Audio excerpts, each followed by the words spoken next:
Good morning, everybody. Well, we're back again, and I know I say this every Saturday, but it's truly an exciting, fulfilling time for us in the studio. It's even more so today because we're seeing some results, some changes. We're not seeing some changes. We're seeing a tidal change in the way automobiles are retailed and how the manufacturers and dealers are treating the consumer, and I think we can take a teeny weeny bit of credit for that. We've been a little bit of a spark on that, and you have too, because your calls are what keeps us going. If you didn't listen, if you didn't watch, we're streaming on Facebook, and we're streaming on YouTube.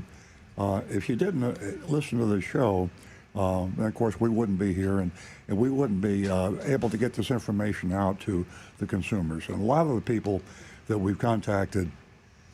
We have one in particular, Nancy Stewart, my co-host, has been in touch with a victim, with a woman that had been victimized by a car dealer, and because of her advice and the show's advice, she contacted the Attorney General. She's really gone to a lot of very specific, diligent efforts to resolve her problem.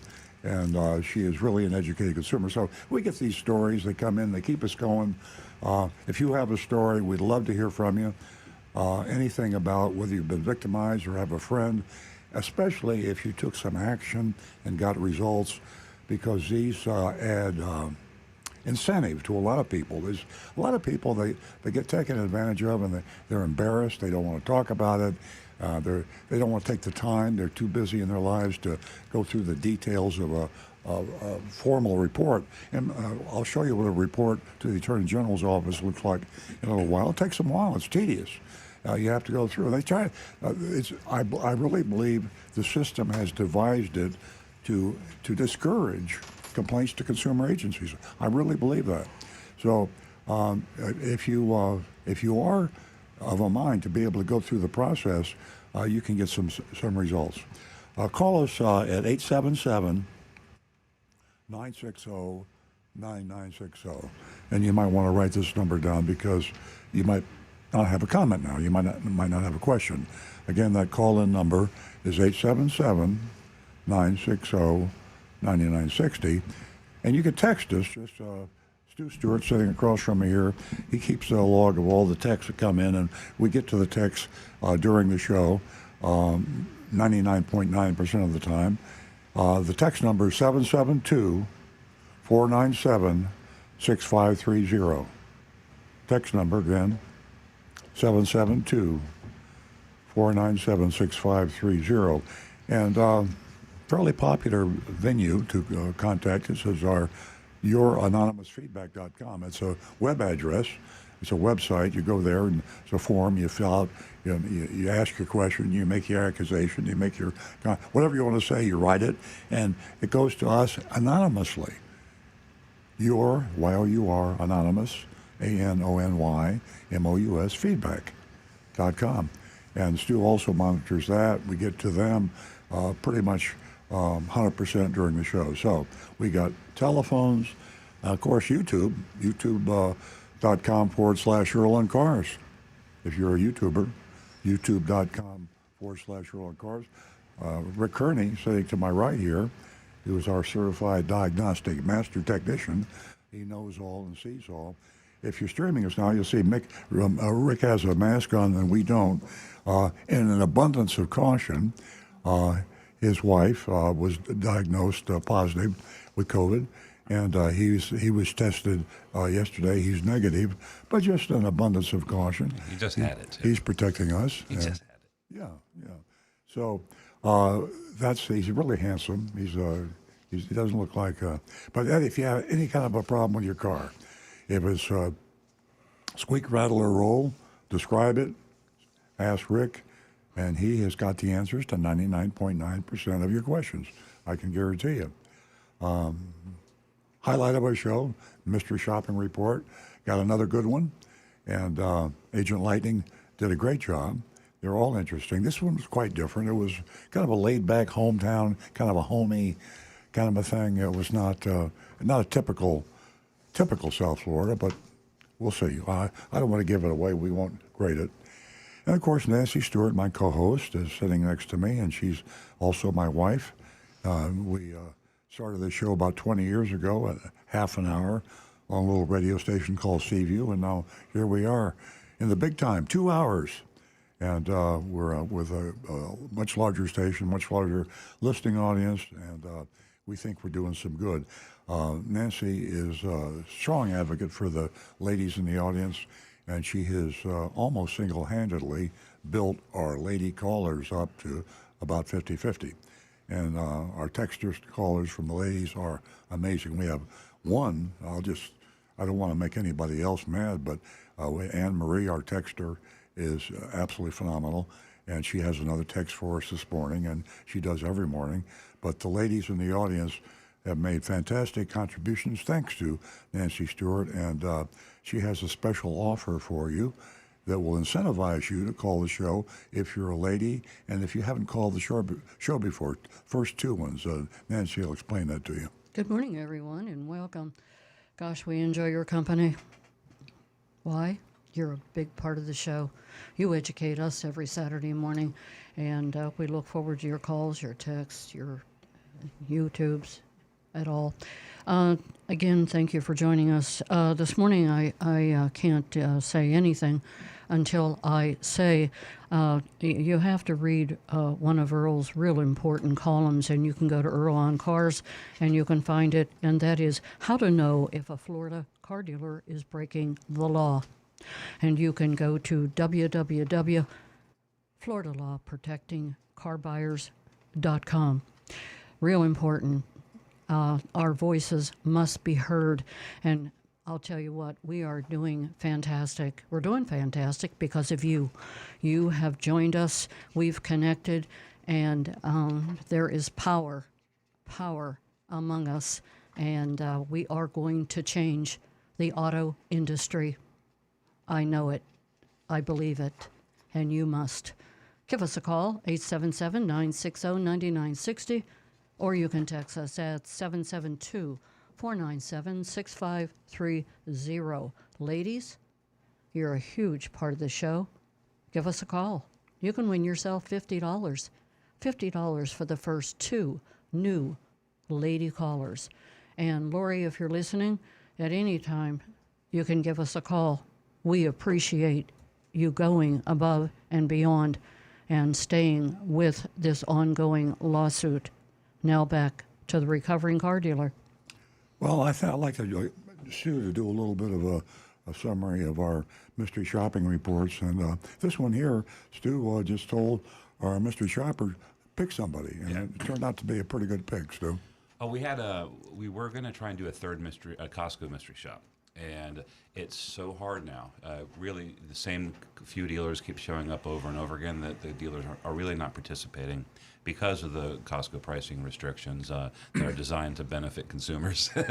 So they want the prices to be a lot higher than that. So we had trouble with that. So we told Agent Lightning, go ahead and pick something up in an area she was going to be in this week.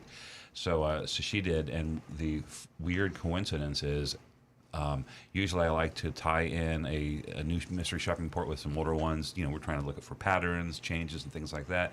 And I could not find in any of the archives Wallace Kia of Stewart. And I know we've shopped a ton of Wallace dealerships. I went back in my email to see, did this happen when I was on vacation?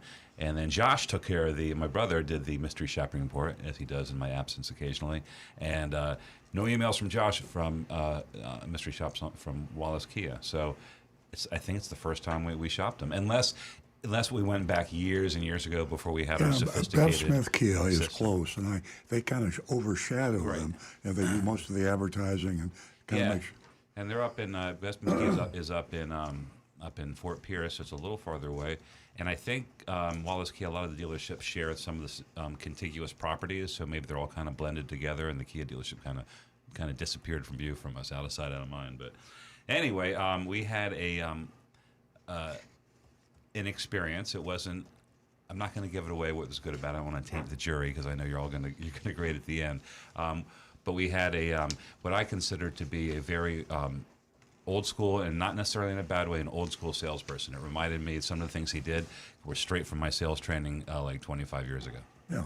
Yeah. Yeah, he was a retired person that decided to go back. And, Right. Yeah. So. Like me, if I started to sell cars Yeah. again. Yeah. So. So it's a good one. So stay tuned. Oh, thank you. How about? Okay, we are going to get to the phones. I'm going to interrupt everyone. And Linda, hang on. And we're going to go to Howard, who's a regular caller. Good morning, Howard. Good morning. I hope you all are well. And just want to report something that happened to me. I'm still in the Bronx, by the way.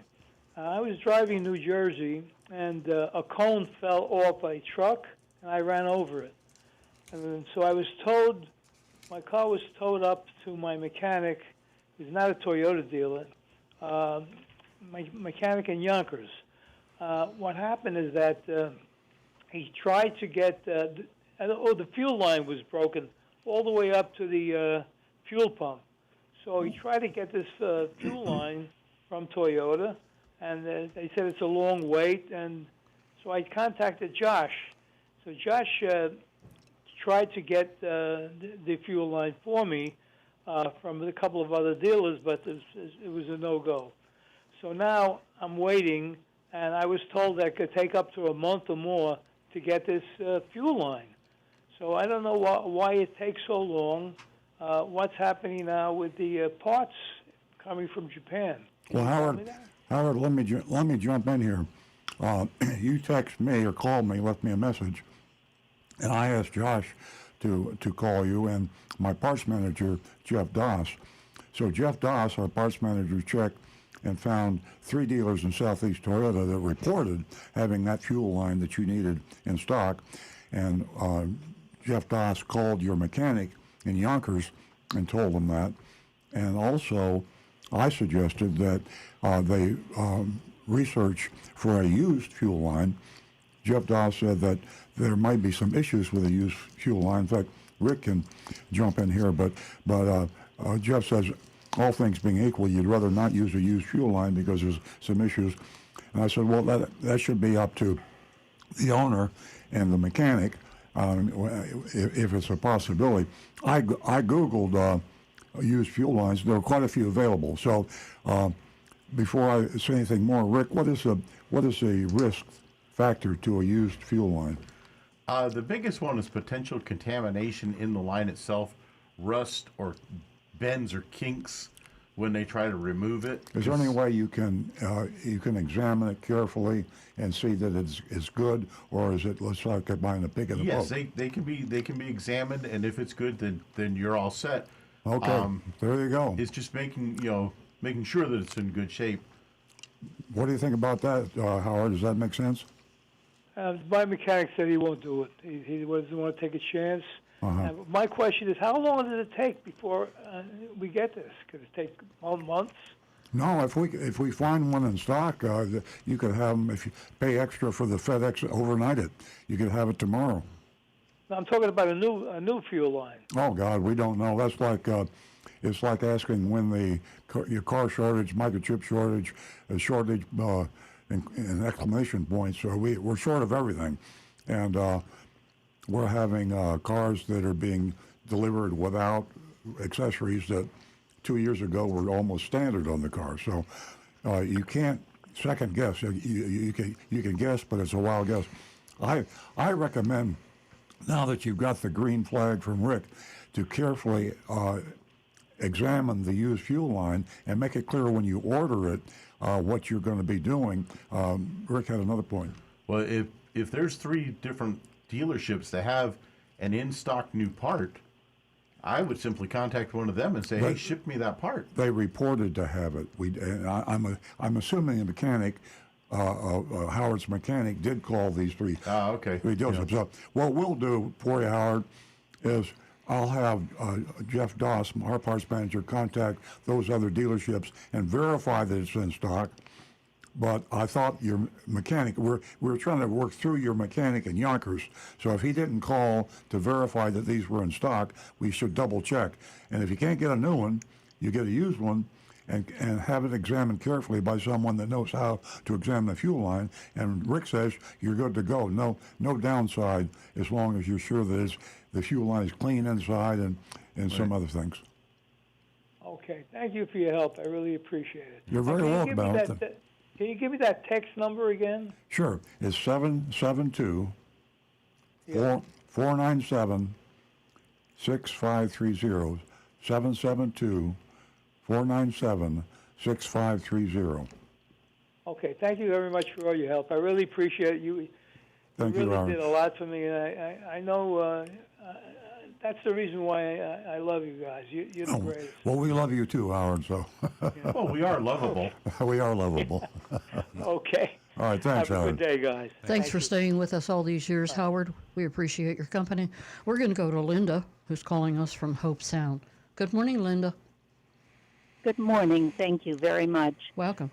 I'm calling for an opinion about what to do. I have a 2016 Honda HR-V, and for the first time since I've had it, I have an intermittent air conditioning issue.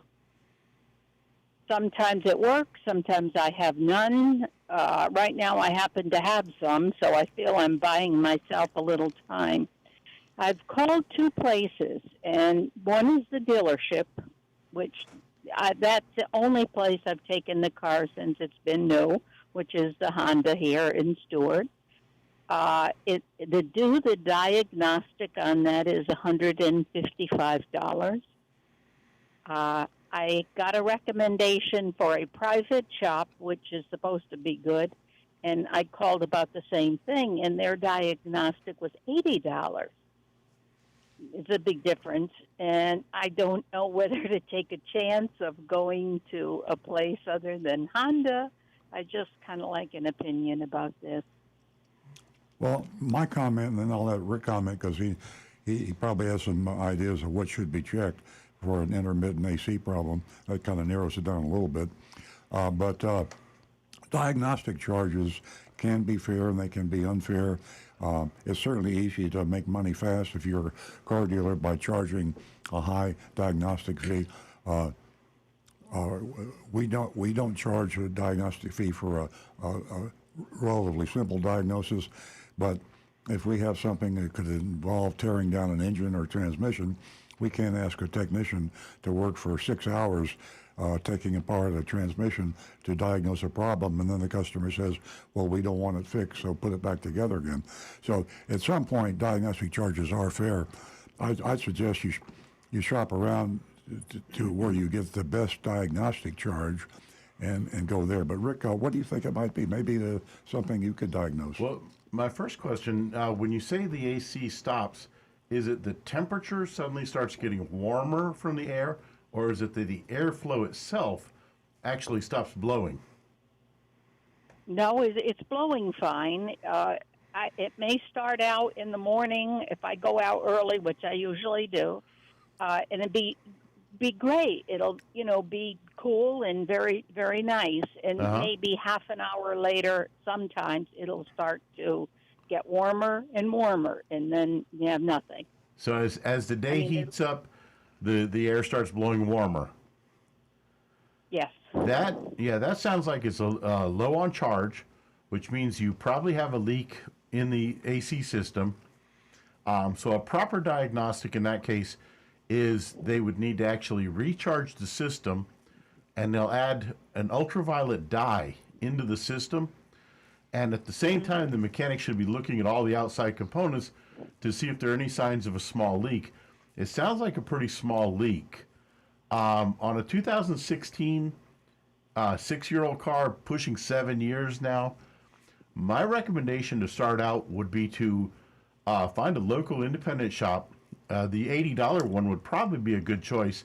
Have them recharge the system, and then see how long that lasts, how long it takes before it starts acting up again. How about asking them to recharge the system and include the dye? Right. Well, that should be included automatically. Okay, good. Yes. And then you got half of a diagnosis.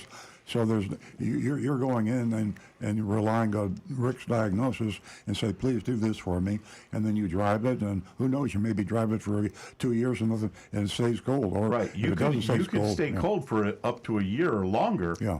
And then consider, because most cases it's the evaporator core that has got the tiny little leak in it. How much would it cost approximately? I know you don't get into the charges, but you got a better idea than I do. What should it cost to charge a AC, depending on how much Freon it takes, I guess. Or At our shop, it would be about 1 hour diagnostic, which most shops are going to be $80 to $100 on the outside shops. And they're going to charge you probably about, I'm going to say $75 maybe for the R134 gas that they need to put in. R130. And the dye, of course, would be included in that. And they'll recharge the entire system to get it blowing cold. Plus, they'll inspect to look for any visible, obvious signs of leaks. Why the diagnostic charge if they're not asking for a diagnosis? Well, the diagnostic charge in that case is actually the labor of hooking up the machine, basically sucking out all the old Freon that's in there, bringing it into a vacuum, and then recharging the system. Strange. So it's the whole recharge feature. Yeah. That's what the cost of it, and then a visual inspection on it, and then they will probably give you an estimate saying that your evaporator core or something else is leaking, and if it's a low enough price, then go ahead and have it done. Go with the $85 and you might get lucky, and as Rich said, you might be able to drive for a year or two without a problem. So I see. that's our recommendation. All right. And I have a question for Rick. The ultraviolet dye, that allows for a clear, more detailed diagnosis of the system? Yes, because once that dye once it finds the spot that it's leaking out of, then we'll put on these real high-fashion yellow glasses and shine a special light on it, and that dye will literally glow to show us where the leak is. Interesting. Lori, this is amazing, isn't it? I mean, here you call the show, and everything here is free. It's free advice. So I'm sorry, I meant to say Linda. At any rate, are you a first-time caller?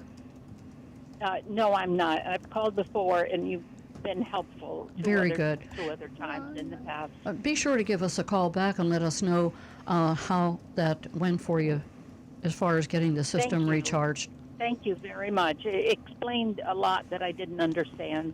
I appreciate it. Yeah, it's pretty clear. It's that's how we make the information. Thank you so much, and have a great weekend. Thank you very much, Nancy. Bye-bye. You're welcome. 877-960-9960, or you can text us at 772-497-6530. Don't forget, you can go to www.anonymousfeedback.com, and you can voice your views. We're going to go to Sarah, who's giving us a call from Boynton. Good morning, Sarah. Good morning, Nancy. Welcome, Sarah. Thank you so much. This is a difficult call for me because I did something that was kind of stupid, very stupid, and I got tires from a small-time place that had changed owners, and the guy talked me into these tires. I don't even know if they're for my car. I was wondering if I could ask Rick that. My car is it's a Lincoln Hybrid 2012, and there are certain tires that go for it, and this man gave me Bridgestone tires that doesn't even say Bridgestone on the tire.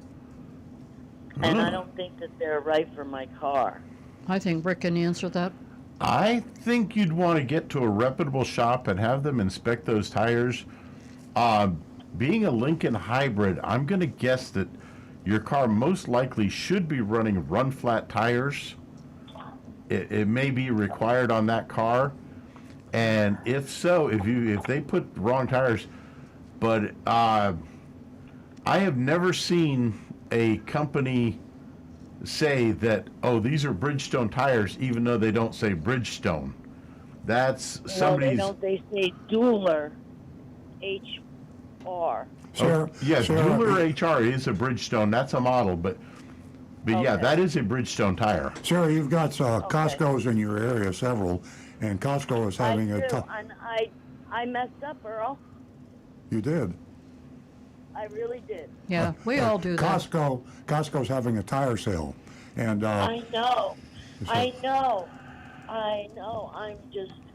I don't even know what to do. I'll go back to this. It doesn't feel like it's balanced or something, and they didn't do an alignment is the worst thing. I might have to go to my dealer and just Yeah. deal with it. Deal with the dealer. deal with the dealer. Yeah. Deal with the dealer. Thank you guys so much. You really are awesome. Oh, you're welcome, Sarah. And don't feel so bad. You know, we all, at one time or another, just make decisions that, we just didn't want to. But you sound like as if that you could move on and you'll move forward, take care of this, and that Lincoln Hybrid will be in great condition. Thank you too much. Thank you very much. You're welcome, Sarah. Have You a all great. have a great day, and I love your show. Oh, thank you so much. Spread the word. Tell your lady friends. Oh, always. Thank you. 877-960-9960, or you can text us at 772-497-6530. Now know, back to the recovering car dealer. I know you think I'm a broken record on Costco. Nancy and I both shout their praises to the highest every week. The fact is, it's just a really good place to buy something. I'm sorry if you live in an area where you don't have a Costco warehouse near you, but I'm thinking about this situation with Sarah. Not only do they have the lowest prices on really quality tires, but they have a 100% unconditional money-back guarantee on anything you buy.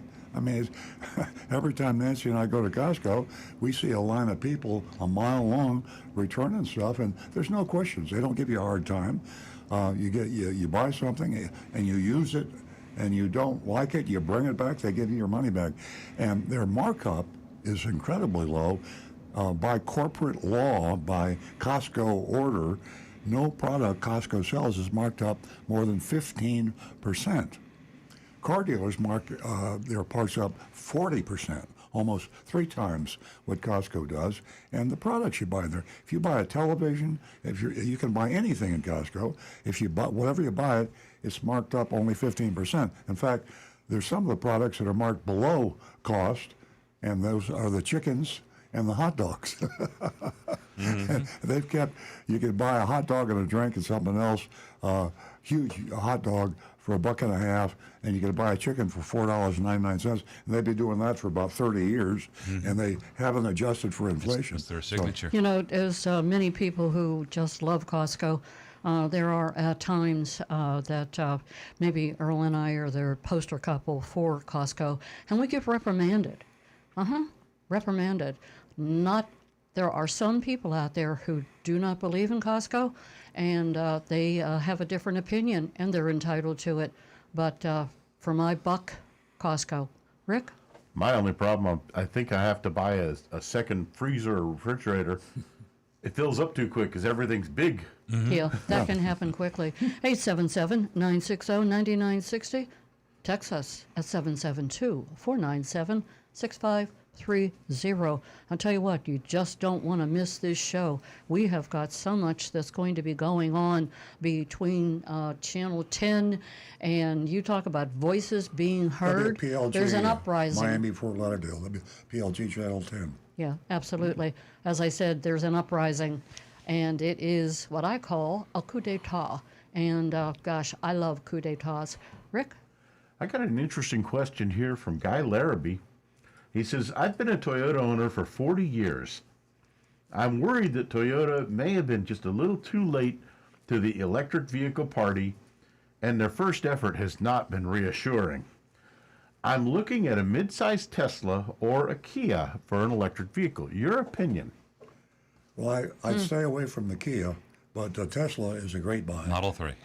The Model 3 as a midsize yeah. is it's not as expensive as the Model S. When I was up in the Northeast this summer, every Uber I got into in Philadelphia was a Model 3 Really? Tesla. Is that right? Yeah, it was. I don't know if Are you Uber serious? has How many Ubers did you take? 4 or 5. Wow. And also same thing in New York. I took an Uber from LaGuardia to a hotel. That'll Model tell you 3. something right there. the fact that the Tesla is so reliable that a taxi company, and I think rental companies are also buying electric vehicles. They're buying a But lot, when you're yeah. a rental company or an Uber or a taxi company, you buy a product, you want something that'll hold up, stay out of the repair shop, get good fuel economy. Of course, EVs get a huge. Oh yeah. I also read that I forgot what rental company committed to buy a ton from General Motors in the coming years. Yeah. And it's really neat. General Motors plan with EVs. I read an article that they too seem to be behind the game, but they're working on a battery system that they call Altia or something like that. And it's a modular battery, and it will form the base of their vehicles, but that fits together like Lego blocks. So the same system will be used for the Hummer as it will be for the small subcompacts. They just take it apart. So it's pretty revolutionary. So they're going to come in flooding in the next couple of years. Nice. We get some text. There, Yeah, okay. got one from Anne Marie here. Good morning, Anne Marie. Good morning, Anne Marie. She's got a good one. She says, "Good morning." WESH-TV out of Orlando reported that a Flagler County family bought a used Ford F-350 from a dealer in Fruitland, Florida. What makes this newsworthy are the following facts. A month later, they brought the truck to another dealer closer to home for an oil change. The mechanics found discrepancies. It came up stolen. The technicians ran the truck's VIN and found it was not a Ford manufactured VIN. Then they tapped into the truck's software and found that the VIN didn't match the tags on the door or the dashboard. The VIN tag on the door was coming off. The family called the sheriff. Turns out the truck was stolen from a dealership in Colorado. Not only that, the truck was not even the type that the family thought they'd bought. They'd contracted for a 2019 Ford F-350 Super Duty, but investigators found that the truck was actually a 2017 Ford F-350 Super Duty, a model 2 years older. The family sued the dealership with minimal response until they contacted the TV station. So the publicity gave the dealership some incentive to come to a resolution with the family. The Better Business Bureau of Central Florida says the Vin cloning is a method of concealing a vehicle's true identity by copying the VIN information of one vehicle onto the stolen vehicle. Check to see if the VIN tag has been tampered with. Also, the BBB suggests that people should look up the VIN on the state database if possible. If the Carfax report is missing key information, be very careful. Experts say that VIN cloning could happen to anyone. So here are Anne Marie's questions. 1, has your dealership ever encountered any instance of VIN cloning? I don't know. I mean, we've had We've had cars that turned out stolen. We've had stolen cars. We've actually have accidentally sold a car that was stolen, and that was many years ago. I wish I'd known about this before she really got in the weeds, the victim here, because it's pure and simple a violation of law for a dealer. If a dealer gets a stolen car and he resells it, he has to take it back by law and refund 100% of the money. And in this case here, unbelievably, the dealer's refusing to do that. So if this complainant, she's going to get results now because she went to the Orlando television station, and they really blasted it out. So now she's going to get everything taken care of. But the Department of Motor Vehicles would have come to that dealership with a machete and said, "You cannot sell a stolen car." Yeah. And when they found out it was stolen, it was also a sloppy job. Yeah. It was a Ford dealer, Bill Bryan Ford. And did she mention the location of the? Central Florida. Fruitland, Florida. Yeah, Fruitland. Bill Bryan.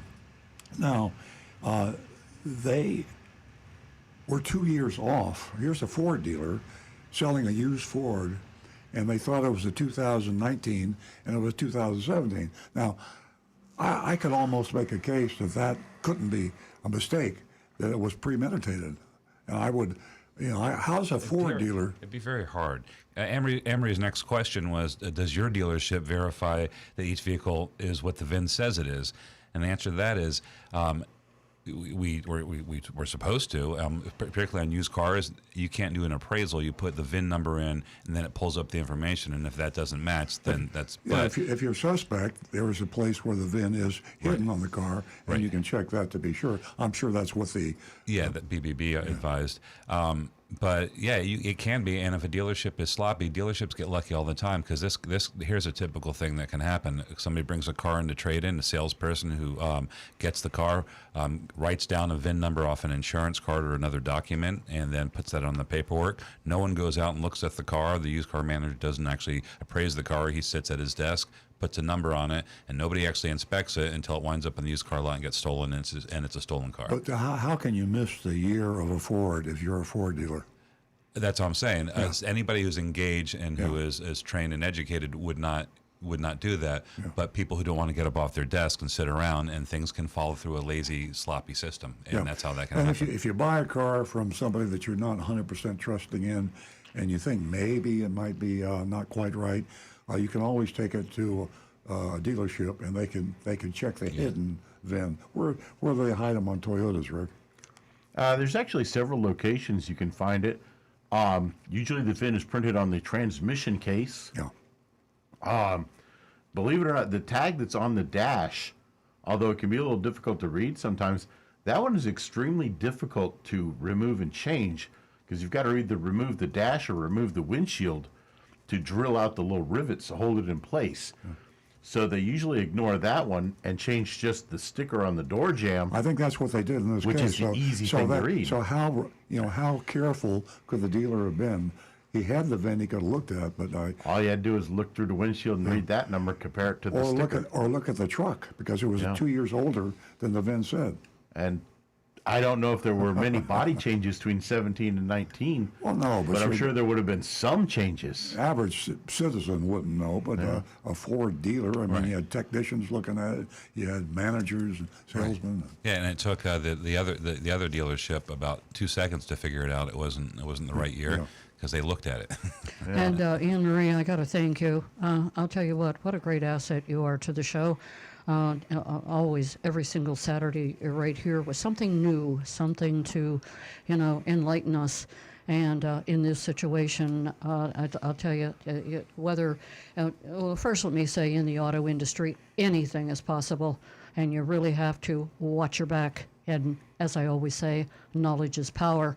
Whether it was sloppy, whether it was, just premeditated, it's a roll of the dice. So I thank you for the information and all the questions. Rick has a question. I just wanted to say, we had a customer that bought a car on internet, basically, sight unseen, a Camry hybrid, brought it to us because the hybrid lights were on when he bought the car, and the odometer was reading something in the neighborhood like 60,000 miles. And it turned out, as soon as I looked at it, I knew there was something wrong because the car had obvious signs that had been used as a taxi cab and converted back. And it turned out that the mileage on the odometer, although it read 60,000, a Carfax showed that it had actually over 200,000 miles on the car. Yeah. Somebody had simply changed the combination meter with one from a junkyard that showed a lot less miles. Yeah.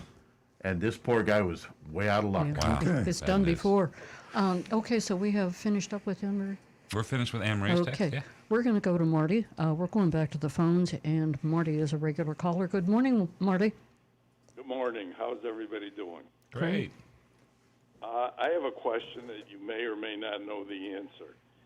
And I'm a Costco member, so I'm not knocking Costco. But how come the gas price on North Lake is $3.07 a gallon, and the Costco on Southern Boulevard is $3.25 a gallon?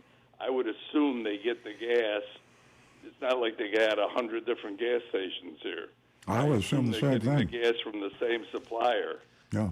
I think gas prices they're affected by the immediate facing competition. Like if you have on a corner and there's 4 gas stations, and I think maybe the individual locations. But I don't think Costco does that. We talked earlier about Costco. They claim, and it's in their charter or something, that they don't mark up anything over 15%. So I'm assuming you're not marking their gas up over 15%. And as Marty said, I'm sure the source where they fill up the big tanks on Southern Boulevard are the same as the ones on North Lake. So that's a great question. I'd follow up with Costco and ask them the question. Rick has a comment. By comparison, The Rocket Fuel that is right next to our dealership at US 1 and North Lake Boulevard, yesterday was $3.09 a gallon.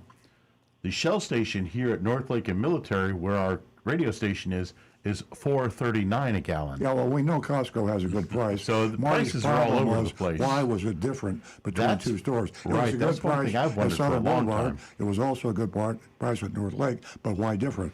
Excellent question, Marty. Yeah, definitely, Marty. And it's been I asked mean, I often. don't know if they'll give me an answer, but and it's obviously it's not thousands of dollars, but all their products inside are the same price, no matter whether you're on North Lake or whether you're on Southern. Yeah, Exactly. Marty, give me the prices again. The Southern Boulevard was how much? All right, Southern Boulevard it's $3.25 a gallon, Okay. and on North Lake it's $3.07. Okay, I've got a friend in Costco management, and I will call him and see if he can answer it, and we'll try to get an answer to it. It could be the old somebody just screwed up. I mean, Costco is not perfect, and maybe somebody didn't get the memo that they were either raising or lowering the price, and one warehouse was just out of step. We'll find out. I'll let you know. And I can just tell you, Earl, this has been going on. I mean, this is not new. Oh. This is for months. Whatever it is, North Lake has always been cheaper. Interesting. Well, you're breaking news. I agree with you, Marty. Costco I've is had not the perfect. experience. All right. I mean, I know eggs are the same no matter whether they're on North Lake or Southern. Yeah. So the gas should be the same. Thanks, Marty. Okay. Have a great I'd weekend. be interested to hear your answer. Thanks, Earl.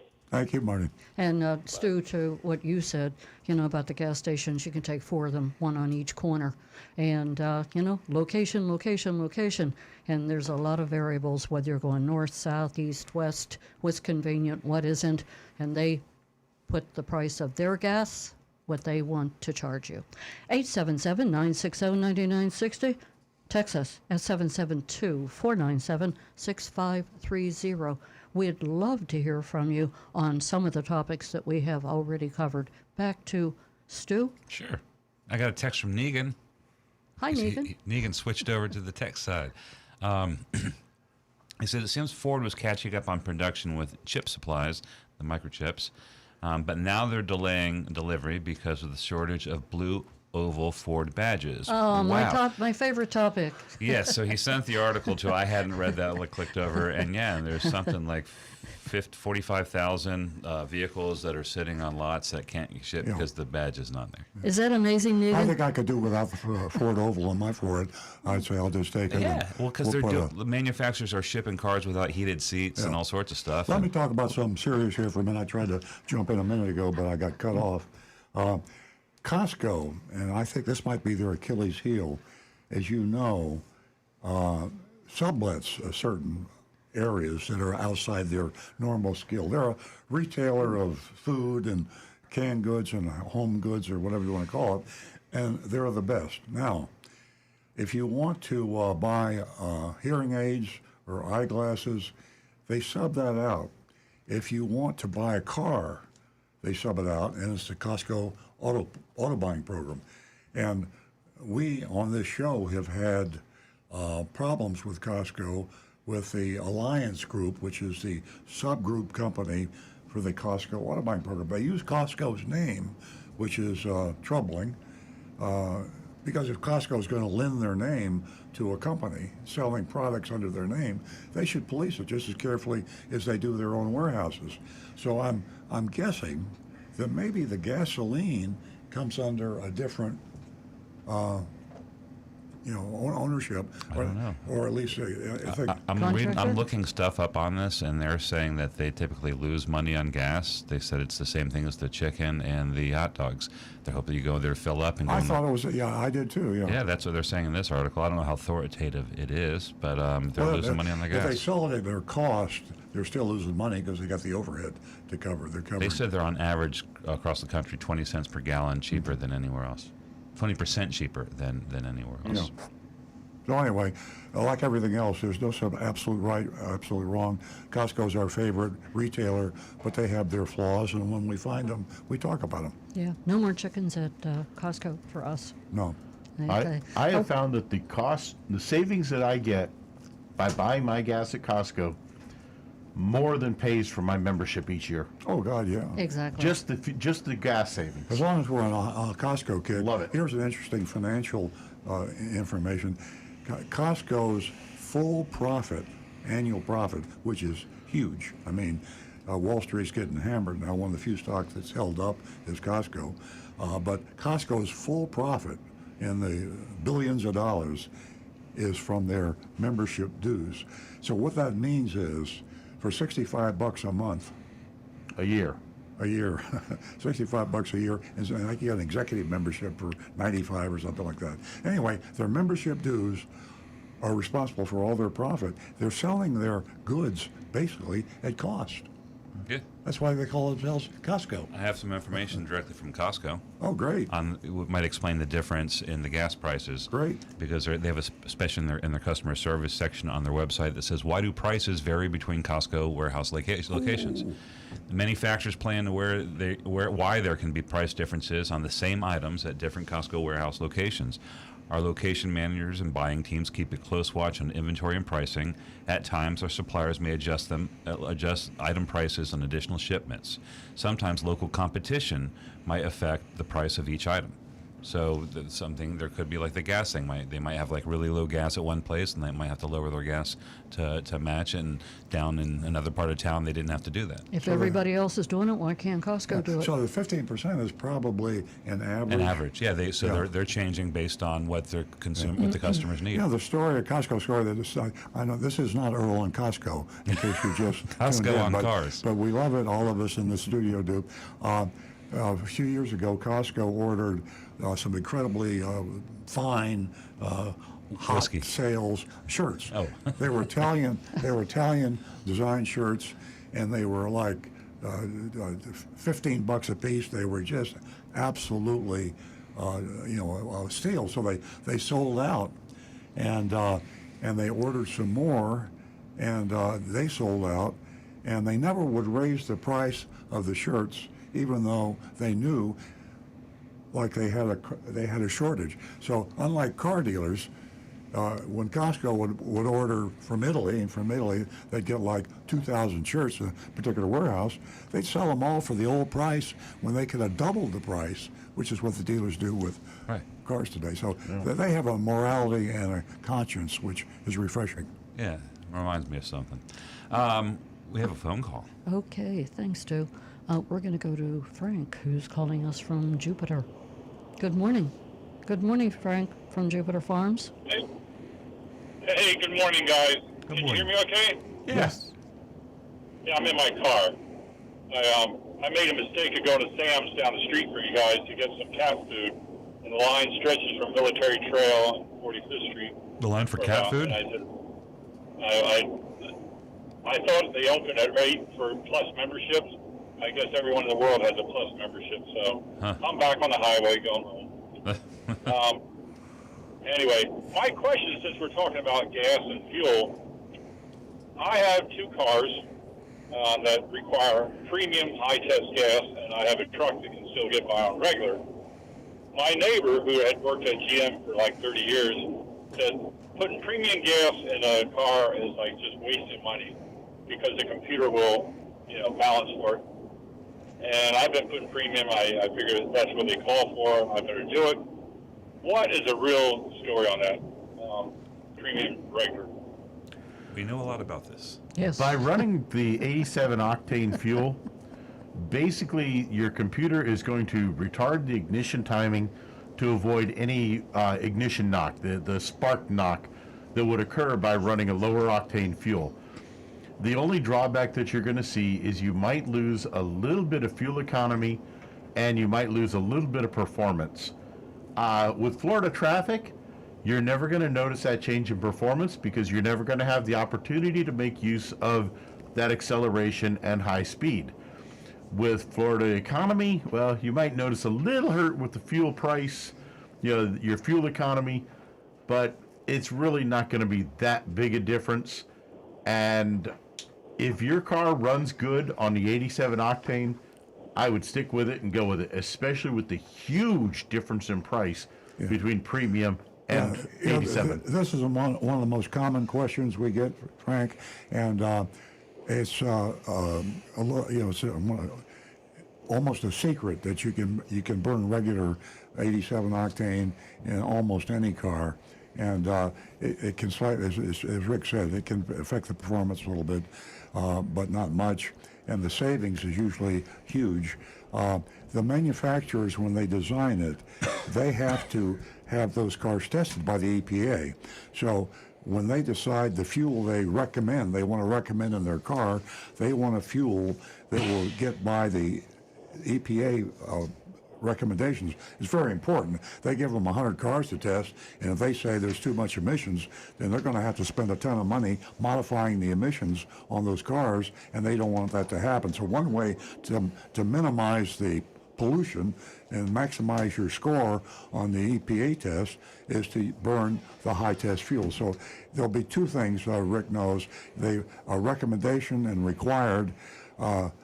I say ignore either one of them, but Rick says ignore the recommendation, but go with the required. And even if you go with if you use 87 and everything, it's not going to blow your engine up. If it affects the performance and you don't like it, then you can always go up an octane. Mm-hmm. Okay, well, thank you. I just figure it's better to ask for permission than look for forgiveness later down the road. Exactly. Thank you so much, Frank. But, Have a have great a nice weekend. Have a great weekend. Yeah. Hey, 77960-9960, or you can text us at 772-497-6530. We have Lori calling from Hope Sound. Let me bring everyone up to speed. I believe that, good morning, Lori. Good morning to everyone. Okay. Hey, this is about the Attorney General's office, correct? And your complaint against Edmore's Cadillac? Yes, that's right. Very good. I am so glad that you called. I was a little bit worried whenever you sent me that text message last night at, I think it was like 9:57 or something. So I was hoping that you would make the show because there are so many of our listeners, our texters, YouTube, everybody in the, and I'm not using this word loosely, the world is listening to you because your voice has been heard. And I know there's, miles to go, but you're doing a fantastic job. Well, I just wanted some advice from you. It looks like they probably didn't pay much attention to the 30 to 45 day whatever they gave the dealership to respond. So when I queried it, they then sent me that email I forwarded to you saying, now I have a number to call, and I actually have a name, which is important. And I will call them on Monday. But my issue is, I wonder if anyone out there knows what happens. Does the Attorney General just send a letter, or in this case, I think they just forwarded an email to Ed Morse?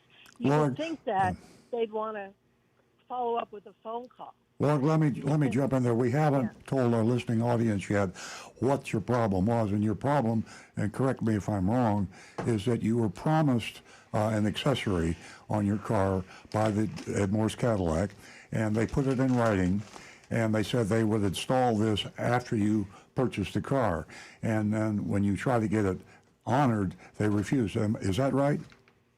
Correct. Okay, so not returning calls. The salesman left the firm. Yeah. A service employee who had been there for a few years said, "Well, maybe let me talk to corporate, quote unquote, see if they'll give you some money towards servicing." Exactly. He never came back to me. He never came back to me when I did call him. He said, "Oh, the corporate said no," and I tried on 3 occasions to see the general manager, who refused to see me. Yeah. And Lori, what we're talking about here is a USB plug and a CD player, correct?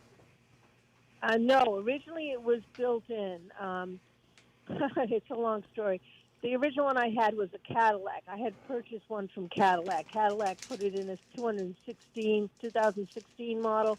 When I then traded that in for a 2018 model, I had to go to a shop, and they put in a CD DVD player. Wasn't ideal, but at least I could play CDs on it. This Lori got, this the Cadillac 2020 version. They kept saying, well, Cadillac's coming out with the software. They haven't come out with the software. So I went back and forth Lori, about it. let me Yeah. let me say something. What you have here is a clear-cut case of violation. It's a black and white, and the reason we love your contacting us is because the route you've taken with the Attorney General, who has ignored you, and any other consumer agencies have not helped you. So what I'm saying is you have a written document signed by that dealer. Now that's a contract, and you could certainly go to a lawyer, and we would see what would happen if you could get a lawyer to take the case. They're violating the law here by refusing you. So it's a great story about what the average consumer has available to them when they have a problem with a dealer. The Attorney General, Ashley Moody, she probably doesn't even know this happened.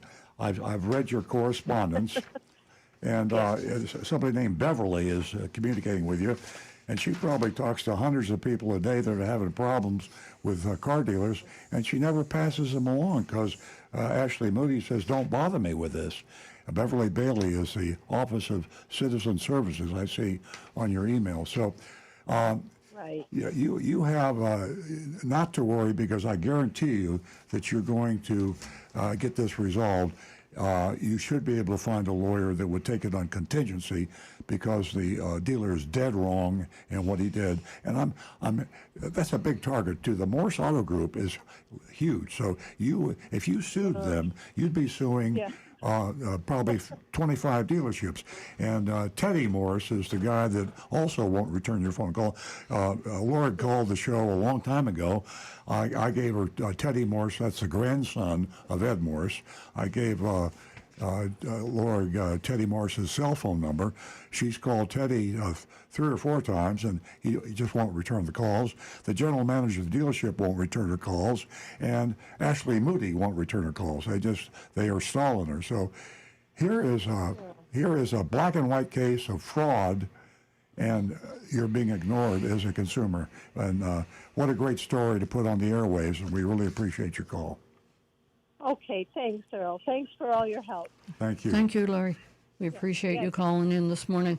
And if that's not enough, whenever the audience gets a hold of this video that Jonathan's going to air later, can you imagine there's been an ongoing investigation by Channel 10, an ongoing investigation.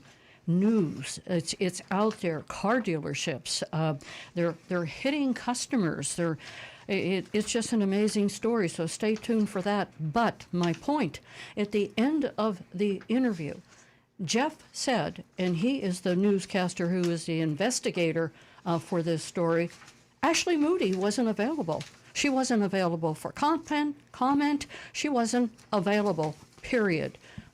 Ashley Moody, we're asking you to get involved. We're asking you to wrap your head around the ongoing taking advantage of the consumer. I'm holding up the contract that is signed by Ed Morse Cadillac. And it's real simple. It's a promise. It says here, a CD swap promised. It's called a WEO. It's a common contract that all car dealers do. Somebody buys a car, and they say, well, I always wanted a CD player, I always wanted a nav system, I always wanted a backup camera, and the dealer's anxious to get the car delivered, so they fill out this form and sign it, and it promises the customer that they're going to perform this after the delivery. So it's a legal contract. And the salesperson that signed the contract is no longer working there, but that doesn't make any difference. And the manager that approved the contract, approved the WEO, is still there, but he just won't return phone calls. So here's a case of just absolutely obvious violation of the law, consumers' rights, and our Attorney General ignoring it. Laura, I should have told you while you were on the line, but I'll email you, and Nancy will. You should file a complaint with the Department of Motor Vehicles, too, because they're far less likely to stall. They will go out and take action. Florida Department of Motor Vehicles. And also, Lori, you know, I have to commend you for your patience. It's just unbelievable. I mean, you only got in touch with us, I think, in June, and this all happened prior to that. So your patience and your knowledge and everything you're doing, stay at it. We are going to get Attorney General Ashley Moody's attention. I promise you, we will. We're going to go to Gary, who has been holding, and Gary is calling us from Naples. Good morning, Gary. Good morning. How are you? Good morning. How are you? We're well, thank you. I have a quick question. Maybe someone can help me. I had my lower control arm on the right side replaced on my Hyundai, and I had to put one new tire on because it blew out.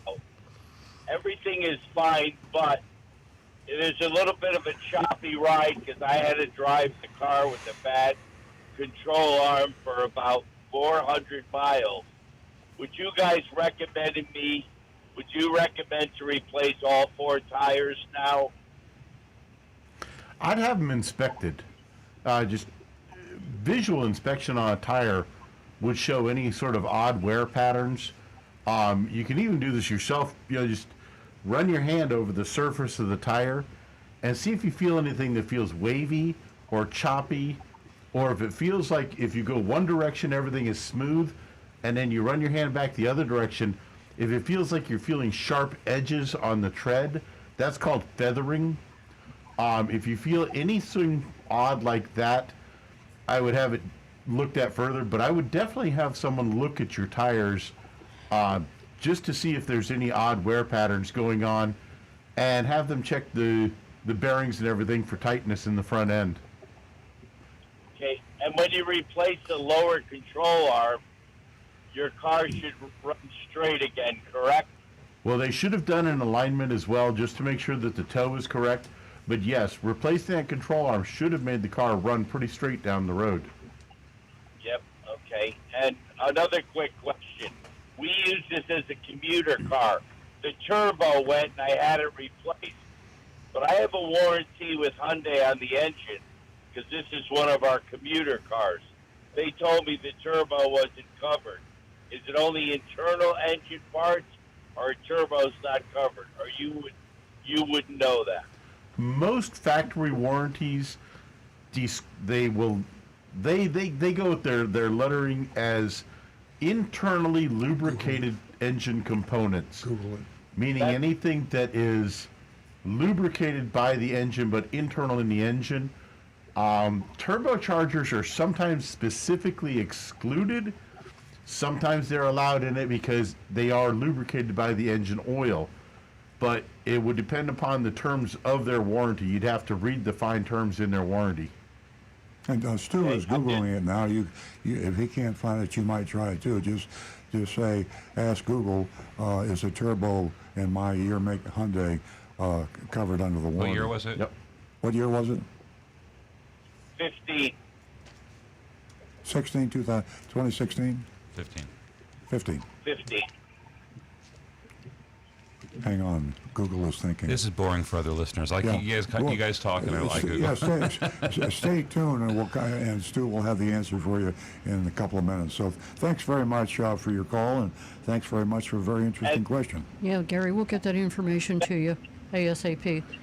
Thank you very, very much, and you guys do a great job. And be safe. Thank you. Thank you so much for that. 877-960-9960. I got it. We have George holding. Hold on, and George.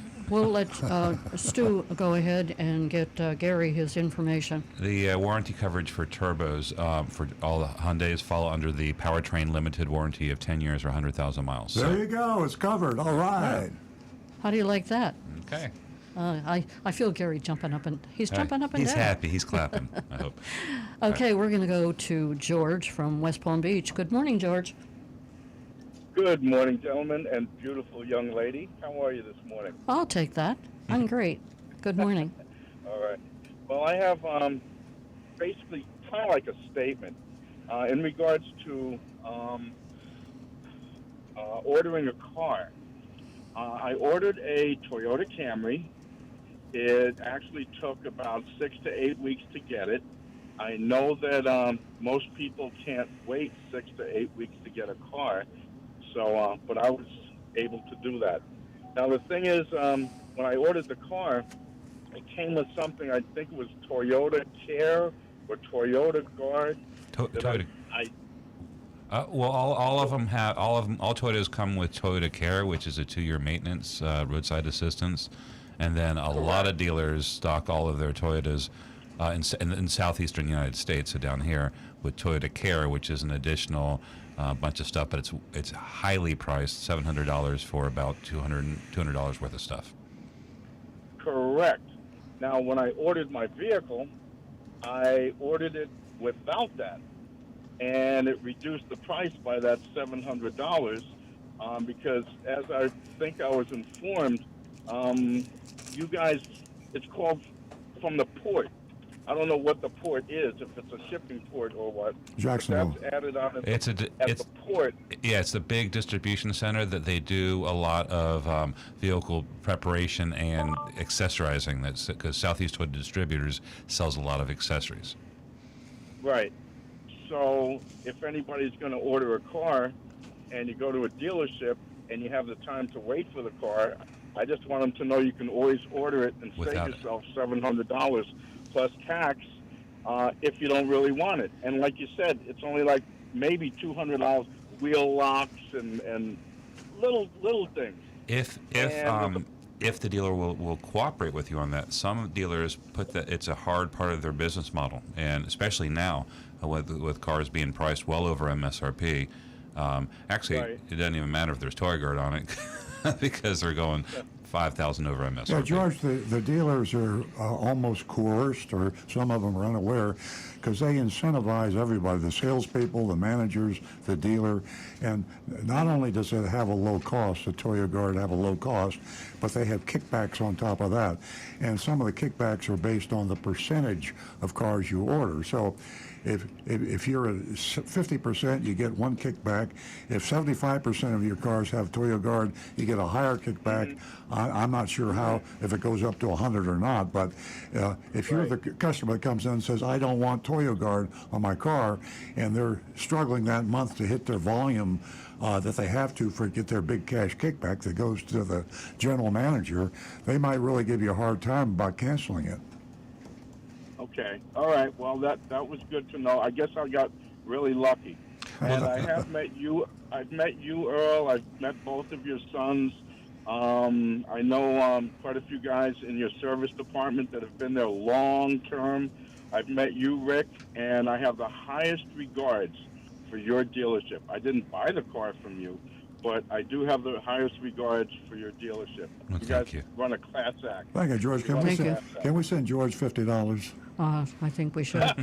Hey, George, we certainly have an amazing team, and every once in a while, everybody needs a little recognition, and I thank you for that. They are amazing. Your service manager is great. Josh Scott goes over and above for everybody. Yeah, above and beyond. Your Tires for Life is great. And I can't say more about Send him 100. So Make it 100. And you know what, All right. George? Some of the people that you've mentioned, they've been with us a very, very long time. And they're very dedicated. It's important just to get out there. But what George brings up a good point. Anybody out there is considering a Toyota, just know that Toyo Guard, not Toyota Care, Toyo Guard is optional, and raise the issue. You might save $700. It's just say you don't want it because you don't need it. Well, you know what they'll do if they're smart, they will. Well, they won't do it. They're smart, but they're also. Well, they can't take it off the car. No, but what they could do is agree to sell at cost. We did this. A couple of years ago, one of my sons talked to me into buying cars with Toyo Guard. So we tried it based on the fact that we would pass along the customer at our true cost, and that didn't work. Because even at our true cost, it wasn't worth it. So the true cost on Toyo Guard is about $250 for $700, and the dealer would be highly unlikely to admit what it was because he wouldn't want you to know about the holdbacks and kickbacks that everybody doesn't know about. The salesman probably doesn't A know lot of about it. salespeople think it is like standard equipment. Yeah, too, so. exactly. Yeah. So, But excuse me. The main point is I ordered my car Right. prior to it getting to the port. You told So me about it. it was never on the Right. the addendum side of the car, if that's what it's called. Yeah. Right. On the so it was never put on at the port, and I did have to wait almost 2 months for the car. So I guess they were building it or whatever. Mm-hmm. So you can't get it off if it's already on the car. Right. Exactly. So you let them, and they agreed to not. They just didn't put it on, so they agreed to. I specifically Right. ordered the car without it. Got it. I didn't want a I got an XSE. I didn't want a sunroof. I heard XSEs come with sunroof. I ordered it without a sunroof, and I did not get a sunroof. So Right. Well, good. I You don't did know a if good they job, built man. the car just for me. All right, guys. Well, Thanks, you have George. a great day, and thank you for everything you do. Thank you, George. Stay with us. Have a great weekend. right. 877-960-9960. Text us at 772-497-6530. Don't forget, your anonymousfeedback.com. And I can't repeat this website enough, www.floridalawprotectingcarbuyers.com. Now back to Stu. yeah, if I ask Jonathan to queue up that video, how long will that take you to do that, Jonathan? I got it ready now. Okay, this is a video that Nancy's talked about earlier, WPLG, Channel 10 in Miami, and it's a amazingly candid, good coverage of some of the shenanigans and deceptions and lying, cheating, and stealing that are going on in South Florida, the Miami-Fort Lauderdale market, and there's class action suits going on, there's lawsuits, there's settlements. It's one of the biggest retail automotive scandals ever to hit down here. This is big news. Channel 10, WPLG, I salute them for their courage. And I will play a video clip and you can see for yourself, and if you're listening, you can hear. And let me add to this that at the end of this video, listen carefully. Ashley Moody, the Attorney General, was unavailable to make a comment. Jonathan?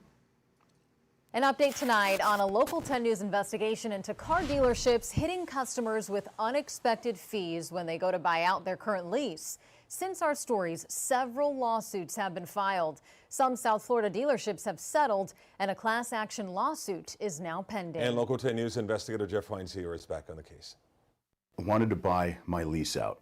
I figured it would be an easy thing to do.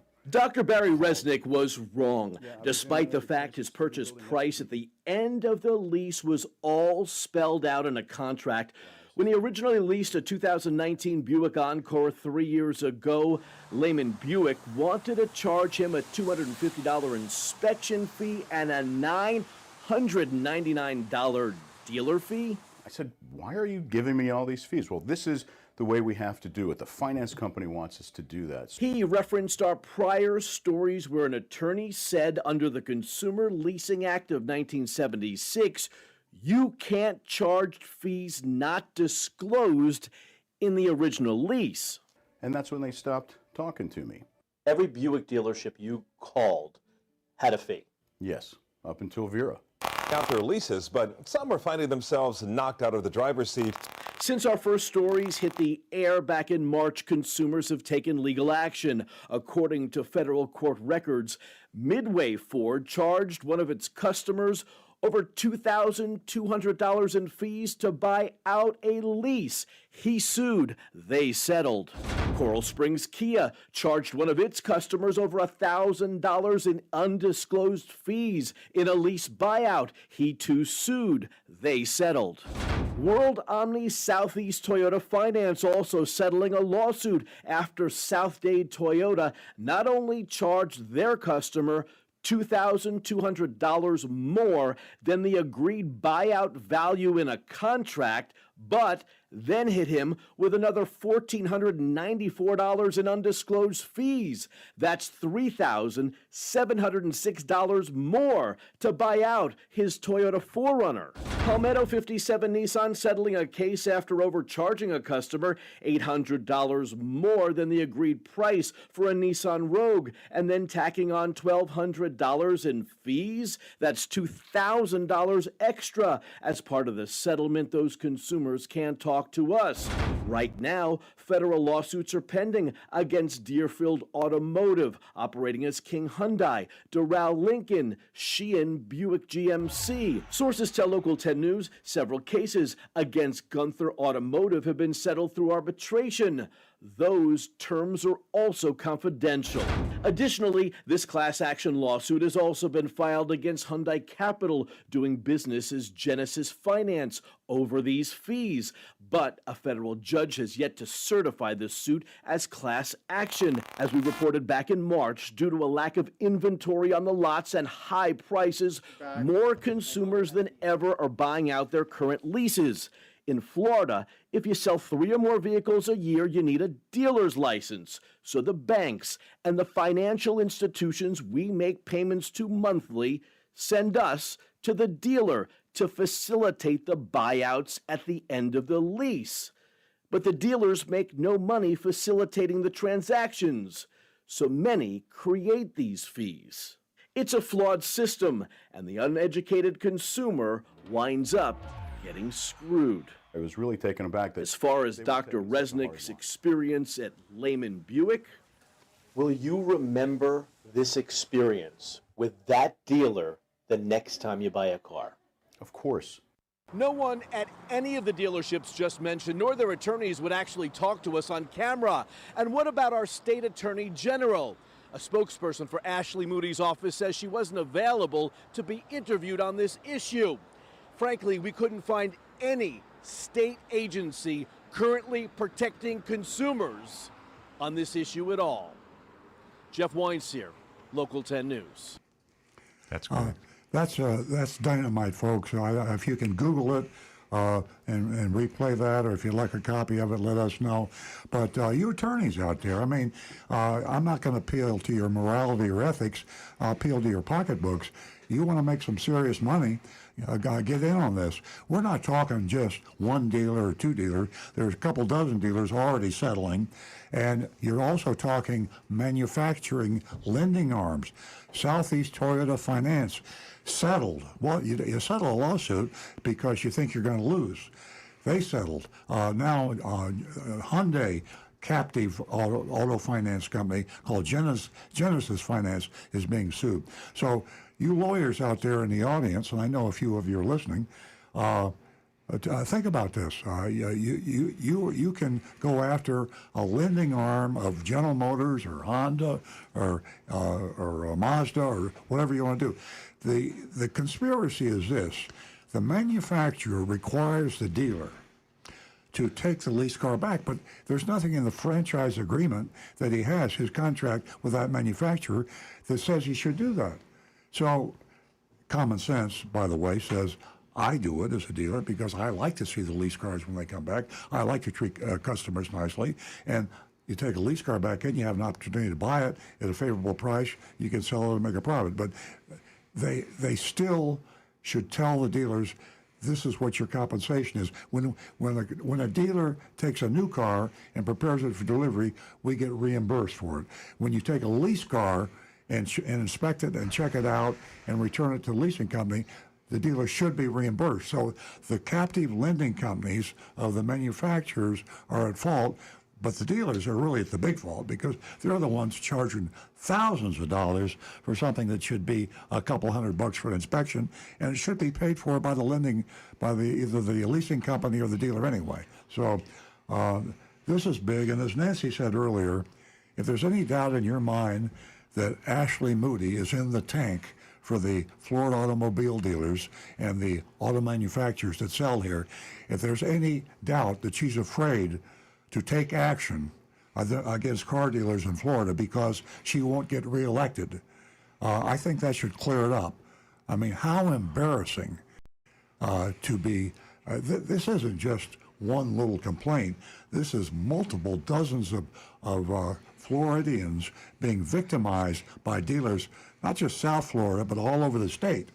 And with virtually every dealer, if you return a lease car, they're going to charge you. They're going to charge you many fees, and it's illegal. It's a violation of the Consumer Leasing Act of 1976. And Ashley Moody is an attorney. She should know that.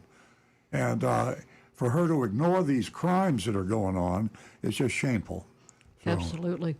And, I have to say that not only does Ashley Moody need to get involved in this, do you want to get, let's make it political. Do you want to get reelected? You want a big name for yourself? This is huge, Ashley Moody. And guess what? Any state agency, there's nobody looking, there's nobody talking, there's nobody available for comment. Let our voices be heard. Remember the website I gave you earlier, and also remember that you can go to Earl Stewart Toyota's Facebook page, and you can take a look at that video again. And one more comment I have. Jeff Weinseer is the investigative reporter for Channel 10, WPLG. Jeff Weinseer, Weinsier, an amazing guy. I mean, it takes a lot of courage to go in and confront these dealers and confront the lending companies and write a story like that. When he interviewed me for this story 2 months ago, the beginning of the story, I told him, I said, good luck getting this by your editor. Why? Because WPLG take a huge amount of money from car dealers in Miami and Fort Lauderdale. And I said, you tell your editor before you waste your time and waste my time, and you spend 3 days writing this story, you tell your editor what it's about and will he run it? And the reason I told him that is because about 10 years ago, a reporter, Jeff Weinseer's predecessor at WPLG in Miami, contacted me, spent the entire day with me. Nancy and I were speaking at the Rotary Club in Palm Beach. She attended the Rotary Club meeting. She came into the dealership, spent the day at the dealership, wrote this amazing story about dealer deception, and his editor killed it because they were afraid the dealers would boycott them on advertising. So Jeff Weinseer, WPLG, Channel 10, you are journalists in the truest sense of the word. Congratulations. Yeah, Rick? we can't say enough about you. Before Rick says anything, I'm going to remind you, Jonathan just reminded me, you can go to Earl Stewart on Cars Facebook page, and you can also go to Earl Stewart on Cars YouTube channel, and you can view this video. So take a second look at it, take a third look at it, and just listen. It is mind-boggling. Ashley Moody is not available for comment. Rick? This question may have been answered by all that you've said, but it came in right before we started the video. John Bell asks, are auto dealers allowed by law to donate to candidates in Auditor General elections? Could you explain the lack of interest in going after car dealers who ignore the law? I wasn't aware there was a law. I do know this, that there are a lot of car dealers out there that are multimillionaires. Car dealers in Florida, this is the promised land for car dealers. It's a good place to do business, and car dealers make a lot of money. So individually, they're very wealthy, and they make contributions. In addition to that, they have their political action committees, and you're required, the dealers are basically required, and I put that in quotes, you give them your credit card number and they hit it every year, and they're like trial attorneys. They have a huge fund with political action committees. Then they have associations.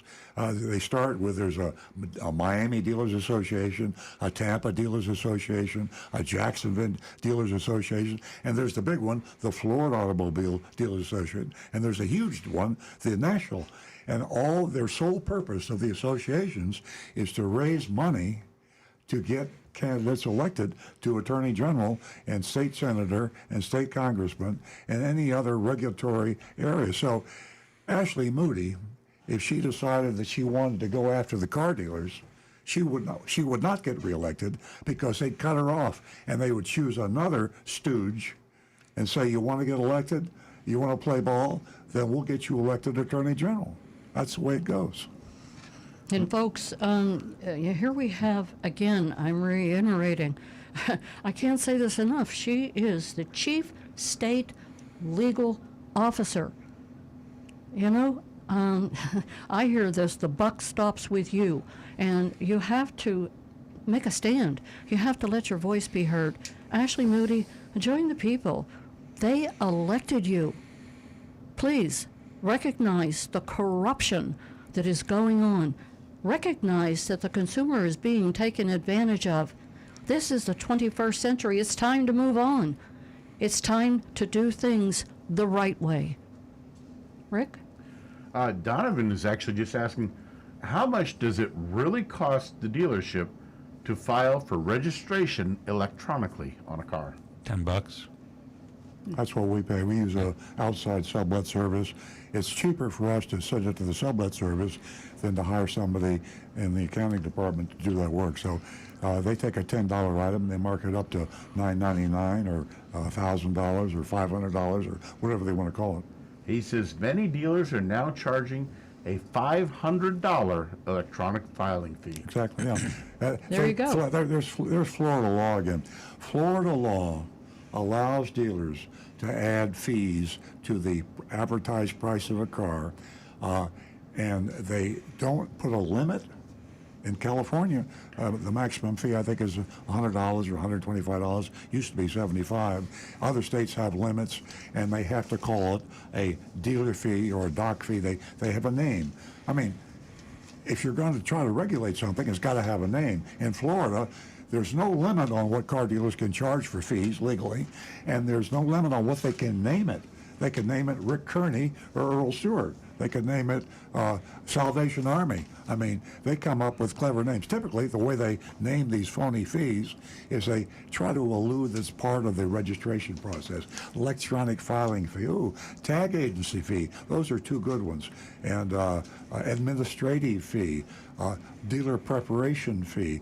They try to make it sound legitimate, and none of it's legitimate.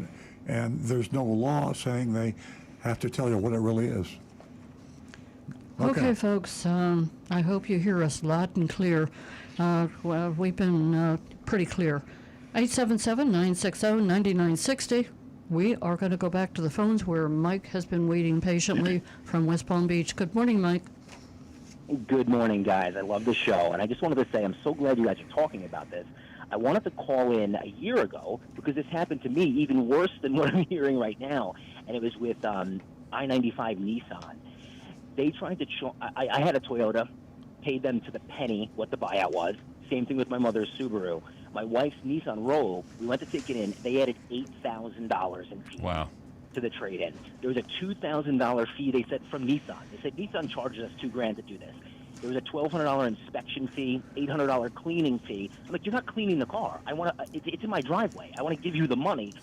So I ended up starting to walk out, and the salesperson chased me down and said, what if I knock off this fee, and this fee?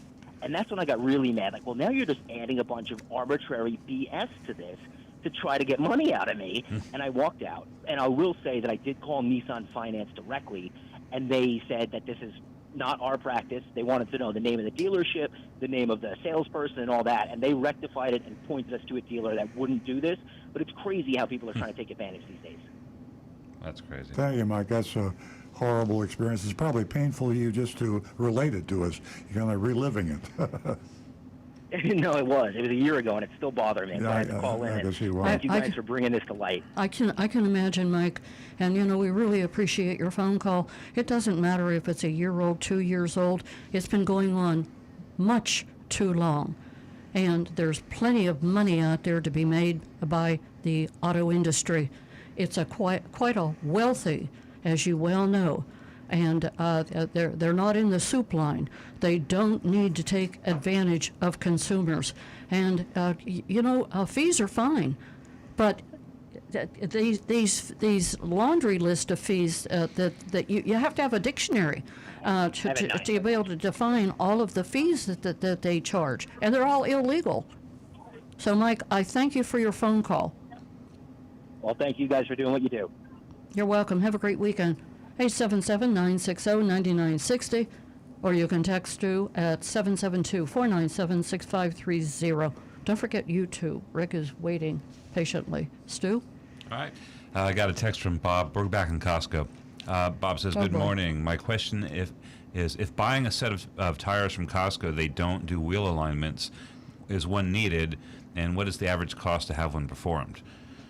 We charge $120 for a four-wheel alignment. $120. Does he say Costco does not do alignment? Yes. When they install the wheels, they don't? I don't know. He says, here, I'll read it again. My question is, if buying a set of tires from Costco, they don't do wheel alignment. So I don't know if that's an accurate statement, but it might be. I'll check it out. Yeah, does it make, I mean, if you install wheels, are you supposed to check the alignment when you install new wheels? It's a very good idea to have your alignment checked when you're putting new tires on to protect them. That's a great Costco But if question. they don't have the machine to do it, yeah, I find that hard to believe. Well, let's check on that. We got a couple questions for Costco. So I do know this, that alignments alignment check should be free, and with the machine, it's a piece of cake to measure it. It's something else to have to bring it back into conformity, but somebody should check your car free for alignment, and if Costco didn't do it, I would bring it over to somebody that would do it and check it free. And then if it needs an alignment, then you have to pay, depending on how much needs to be aligned. I don't know yet. Let's continue, but I'll find it. Okay. Got another text? Okay, Rick? Kirk in West by God, Virginia, all right, is asking Earl, do you have an update on the publication of your second book? Nancy has been interviewed for the book, and we're adding a little input. We're right at the edge of going to press, so I would confidently say before the end of the year they'll be on the shelves, or on Kindle, or on iBook. Yeah, Redemptions of a Recovering Car Dealer. I'm also debating whether or not I should do an audio version, and no. So, well, we're close. No, I'm saying no. Costco does not. Costco does not do wheel alignments. Oh, Costco does not. Oh, wheel alignment. Boy, what a great question.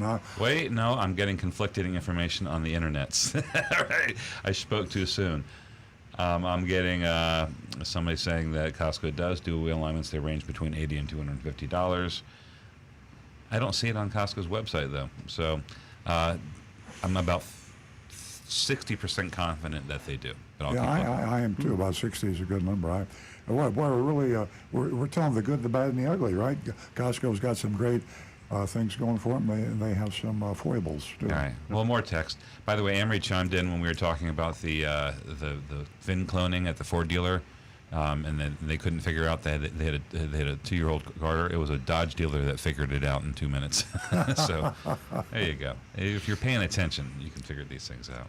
It's amazing how incompetent certain people in certain dealerships can be. I mean, here's an inside story, is that at some dealerships, when you bring your car in for an appraisal, the appraiser doesn't even get in the car, doesn't open the hood, he might just stay in his air-conditioned he's office. sitting in the office. And he'll get the book out and he'll put a number on. So there's trickery, chicanery, and all that going on, but there's also stupidity and laziness that goes on. So when you're dealing with a dealer, you got a lot of things to protect yourselves against. A lot of arrogance. Yeah, Forgot to mention that.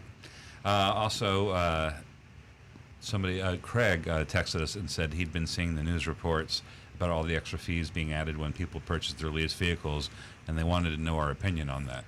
I think we covered that, Craig. We got to it before we got to your question, so I went on an incredible rant. It was a great rant, and we heard the news report, which I hadn't heard yet, and that was just astonishing. So I think we covered that for him. So you didn't know that Southeast Toyota Finance is in trouble? They quietly settled with a non-disclosure agreement.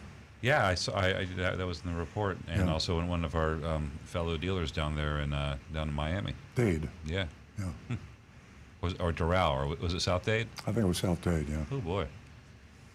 Interesting. Okay. We have some anonymous feedback if we can get to it. Oh, great. All right. Oops, I'm sorry, I'm on the wrong page. Here we go. I just walked Lexus of Winter Park's lot and they are still putting adjusted market value or bump stickers, that's a good name for them, bump stickers, on their new Lexuses. I also believe dealers are making straw purchases on new cars, paying a few monthly payments, and then selling them as CPO cars and inflated prices.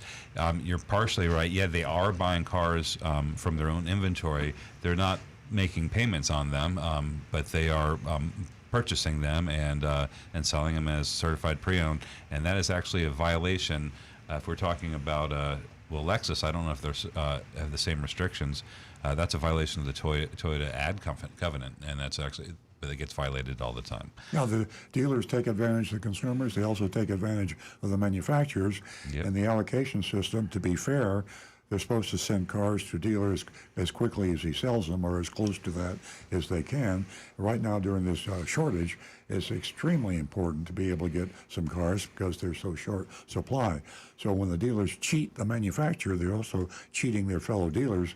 They pretend to sell a car and tell the manufacturer they sold the car when they didn't really, and that earns them another car. So. Right. Here's another one from anonymous feedback. Ford Motor leaders are cracking down on dealers. Tesla is having major quality issues. Ford pickup trucks that cannot be shipped are being stored at a major racetrack due to lack of chips in Kentucky. Seems like each day there are more stories regarding ethics in the car business. Perhaps karma is coming for a visit, and they like to say karma is I don't know if I can say it on the radio, as a B in it. It is, but the thing is, the woes everybody's reading about the car business is resulting in record profits. So the car dealers, the Ford dealers that can't get the blue ovals because they don't want the blue ovals because it's jacking up the prices for them. So maybe on the other side of this, karma is going to come, and I think that's going to be when people remember the behavior that occurred between 2021 and 2024, or however long this is going to last. Yes, Rick. When the CHR first came out, they actually were shipping them without a little red reflector that went on the back bumper. And we had a special campaign that all these cars that came in, several thousand of them, had to come back in just for us to install this little reflector on the back bumper. It was silly, but it's like, hard to imagine they can't send them out without the Ford emblem on it. Yeah, I know. Well, maybe they confuse them with a GM car or something. I don't know. Could be. This is from a Bloomberg article published earlier this month. This comes in on anonymous feedback. A London firm is creating a box to attach behind the wheels of vehicles to capture particles. Okay, I think I read this one earlier. To capture particles coming off the rubber, tires. Yeah. This is about the rubber. Well, no, the non-rubber. It's just the right. products. This might be because we got a bunch of them last week. People are just telling us how electric vehicles are going to destroy the environment. So in this case, I'll summarize it. The vehicles are heavier, electric vehicles, because the batteries are heavy.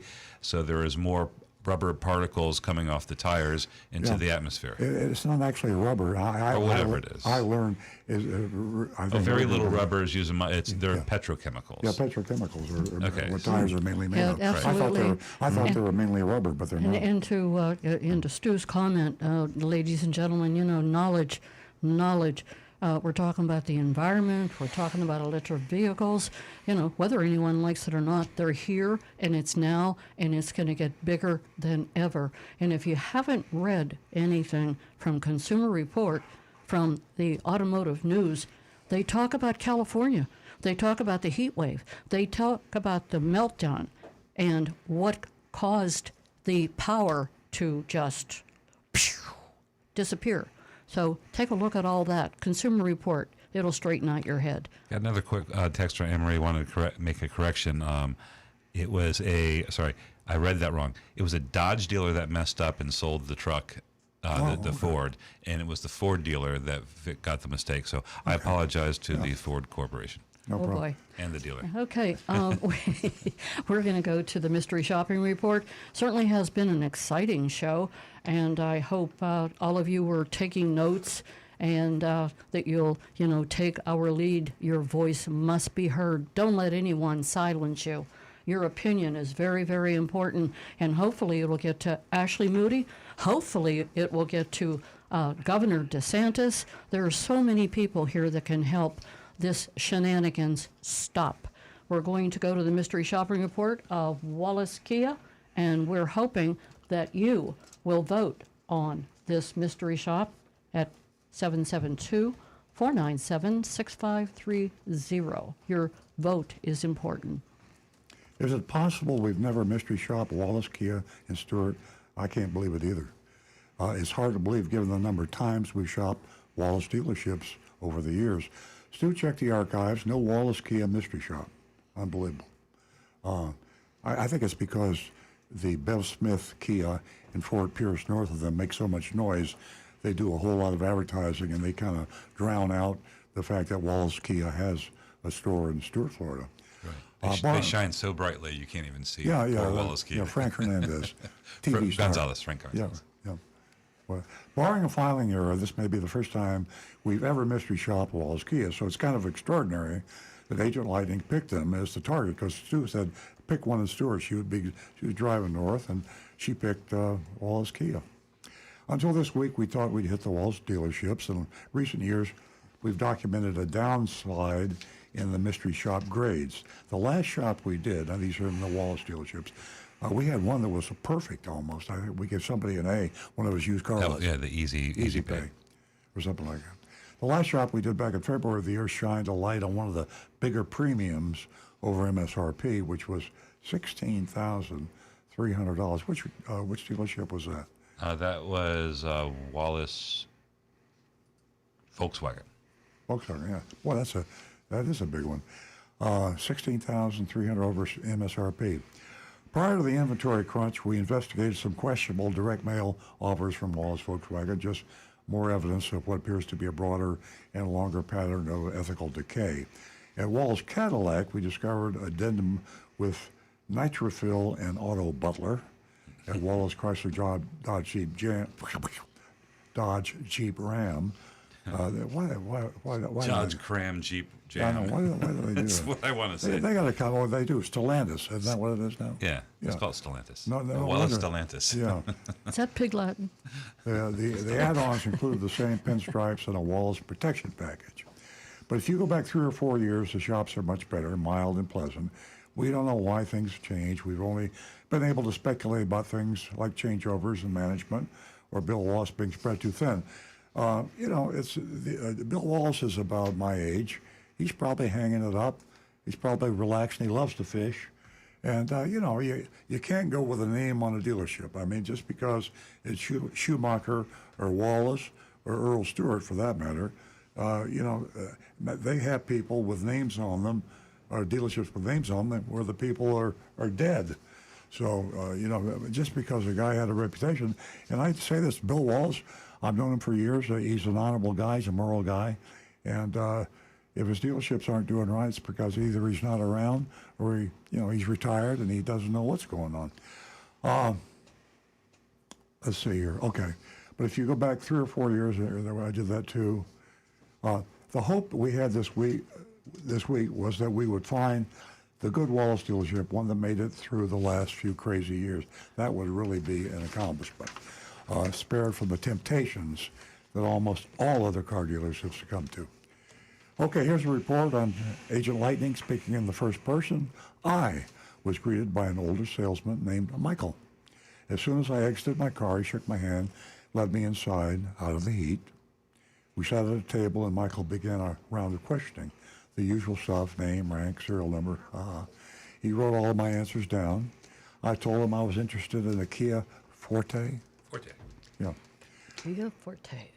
What a terrible name. We'll call it a Fort. Yeah. Well, that's why they don't call it a Fort. So they probably did call it a Fort. They said we better call this a Forte. Michael seemed happy to let me know that he actually had one in stock and available. He offered to pull it up front for me and asked me to wait for him. Michael was back in a few minutes to say he did not have any new Fortes in stock. He thought they should have one available any day now. I asked him if he could look around the lot for something.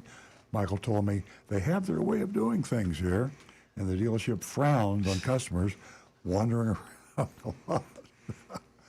I mean, gotta love it. It's funny. I mean, well, dealers do frown. I mean, I'm a dealer, and when I see a customer wandering around the lot by themselves, yeah. I get upset because we want someone to be able to answer the customers' questions, identify them as a prospective customer, and try to sell them a car. So if Bill Wallace was a block away with his binoculars and he saw Agent Lightning wandering a lot without a salesman, he would get upset. But I think she was going to go with him, so I don't know. Maybe he was tired and it was hot, and he's an old guy. Maybe somebody got run over a few years ago and he got sued, and he didn't want anybody walking around anymore. Maybe he was a control freak. Yeah. Then Michael told me he believed they had a new 2023 Kia K5, sporty sedan about the size of a Toyota Camry available. I agreed to consider it. Once again, he asked me to wait. I asked to go with him, but Michael did not seem to want company. He told me it was too hot outside, but I kept pressuring him. We went outside together and found 3 identical Kia K5s parked together. I told him I liked the car, asked to see more of it. Michael said he needed to pull it up front for me, and here we go again. They have their way of doing things around here. Okay. So we're gathered now. Okay, that maybe he sees what's got to be done. He might not like it, but that's the way we do things around here. I walked back to the front of the dealership. Michael pulled up right away, right after I got there. He popped the hood, showed me the breakaway engine mounts and the excellent welding. This is why I laugh when I read it, because that was supposed to be something used to get customers excited, and you say, if you has breakaway engine mount, so if you run into something, the engine will drop out and go under the vehicle and not intrude into the passenger cabin, keeping you and your family safe. How do you like that, Mr. Customer? But he told me that breakaway engine mounts are what saved Tiger Woods' life. I mean, I like that. Well, we don't know if that's actually... I Googled it. It's true. Is it really? Yeah. How do you like that? Yeah. So... in fact, I didn't even, I guess maybe if I scratched my head, I knew they had breakaway engine mounts, but you should mention these things. You never know. Right. Because you know what? Because people don't know about these things, but to me, it just sounds like, and this has seat belts. You put this across your belt. Well, I used to say that. Okay. We went all over the features of the car, and then we took it for a test drive. Along the way, Michael shared that he was retired, he's just coming back into the workforce, but quickly bored with it. He said he returned to selling cars. He was a bank robber. He retired. You missed a little section there, Earl. You missed the MSRP was $28,985 section. Oh yeah, go back one little paragraph. Oh, thank you. The MSRP was $28,985. There was an addendum. It was the $39.95 addendum, and called limited market availability, and they had the auto butler, the nitrofill, first oil change. That's strange. The first oil change isn't free on Kias. I'd be surprised if it wasn't, but so Wallace's list price was $32,984.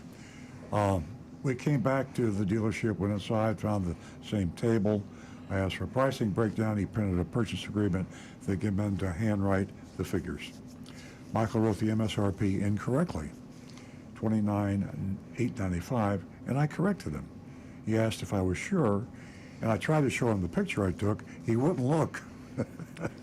Tisk. Himself. They have their way of doing things. To check the car anyway.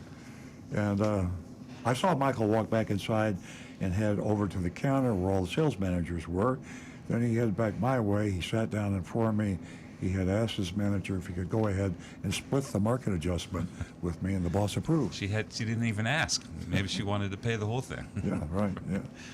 Michael continued to handwrite on the sheet. He corrected the MSRP. Evidently, Agent Lightning was right, I was right. Then he added $2,000, half of the market adjustment.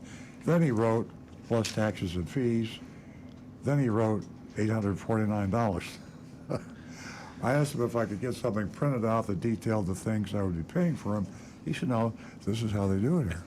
I wonder if he really kept saying that over and over again. I write every time he said it, that she wrote it down, I put it in the report. Yeah. To write again, asked me to use a calculator on my phone, do some math for him. He wrote... I thought that was funny, too. Yeah. Approximately 34,350 plates and 3410. The gist was a bunch of notes that weren't very clear. Yeah. I asked Michael to help me figure out the front door, out the door number, and he replied the only way to get an exact number is to go through financing, and that was it. I was out of there. And of course, this is that last comment I just wanted to think about is that you never know until you get out of the finance office what you really paid for the car. There's too much time taken in the negotiation and time with the salesman, too much time for you to look at things, to check things. So a lot of dealers save the big stuff, the big screwing, for the finance department, because at the finance department, you're defeated. You're in a state of euphoria. You bought that new car you've been thinking about and dreaming about. You're thinking about parked in your driveway, telling your family and friends, and so you walk into that finance department almost like in a daze, and that's where they hit you with a lot of extra fees and products that you didn't approve. And we talk too much about the sales process really here at Earl & Cars, because it's impractical for us to go through the finance department. And Stu, I say this every couple of months, we probably need to do it, even if we only did it once every 6 months, to go through and actually buy a car, and we can turn around, sell it, get rid of it somehow or other, and the cost will be worth the true experience of what happens in the finance department. Because they're spitting out reams of paper from that high-speed printer and that computer, and you sign your name so many times, it would be impossible, even if you were an attorney, to read everything you signed. And they know that, and dealers call it the box, as our regular listeners know, because there's so much deception goes there. So every time we do a shopping report like we just did here, think there may have been something waiting for Agent Lightning in the box that we don't know about. Time to vote. Well, I don't have any coming in yet. Actually, there I got one. It's Bob. Should have been a B, but it's a C. C. This was pretty straightforward. South Florida fair. You know, there wasn't nothing extraordinary. Curve. Yeah, I thought it was interesting, really interesting. I thought the salesperson was interesting, and I also think it's interesting the differences between the addendums at the different Wallace dealerships. This was $39.95. We were at the other place last year with almost $13,000 of MSRP. Jonathan in Wellington says, I have my way of doing things too. And they don't include being rude to customers and adding fraudulent fees. He's giving them a D. There you go. I've got Kirk in West by God, Virginia. Wait a minute while I pull my grade up front. My way of doing things. Well, with all the junk fees, my way of doing things earns you a solid F. Not even worth going to the box. Guy Larrabee, a C from me. Tim Gilliland, D-, because that's the way we do things here. Donovan Lewis, giving them an F. Hate that need to finance to get the out-the-door price. I agree with him on that one. Brian Sidletko, F. Mark Smith, D-. Mark Ryan, a D-. And for me, I'm going to say D, because the whole, we're not giving you the out-the-door price till you get in finance. I think that one's a little pushy. That's a little rude. It's funny how many votes we get on YouTube, and we don't get many texts. I got another one. My text gang is slower than Rick's. We have another one, a D-. I don't have a name on this one, so I have 3 grades. And Joseph Kelleher with an F. All right. What do you say, Mrs. Sunrise? Okay, folks. I don't know. This is the way I do it. F. Between the out-the-door price that you can't get because you had to get into the box, or the auto butler, or the nitro fill, the whole shebang. This is the way I do it. F. And you can go to earloncars.com and you can read hundreds of mystery shopping reports, most of which reveal unfair and deceptive